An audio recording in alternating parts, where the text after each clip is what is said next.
welcome to another edition of Within the Pixels. My name is Bert Blevins, and what we're going to be doing today is taking a look at how a secret is updated within a text file within Secret Server. So basically, when you have a service account, that service account can live on a server as a service, schedule tasks, and so forth. But it can also live as a text file, like an XML file, an INI file, big file, and so forth on a server as well, and it can contain a password. So what we're going to do is we're going to look at how that is impacted with a particular dependency setting within Secret Server and how that works with a text file. So what we're going to do here is we're going to take a look at the dependency. So we have a dependency here on this particular config _1 XML file. So we can see that here in our dependency list. We're also going to take a look at what the password is right now. So we can see that the password ends in C %I, capital I.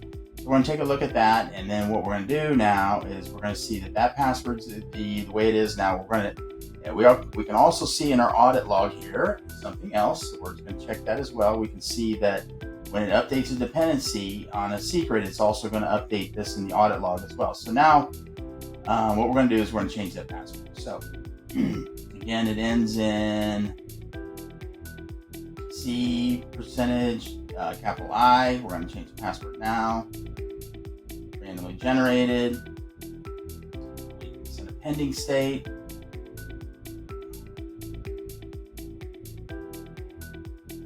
If we come over here, we can see that this also has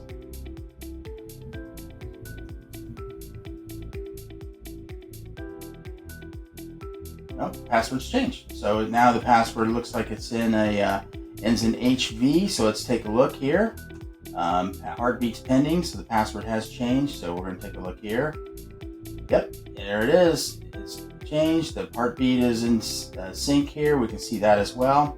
And we can see in our audit log that the dependencies have all been updated as well. So we can see here that we have a secret that is a service account, has dependencies not only on a service running on a server, but has an XML file, an INI file type of dependency, a text file dependency. We can update that as well within the secret. So that is all I have, and thank you for watching.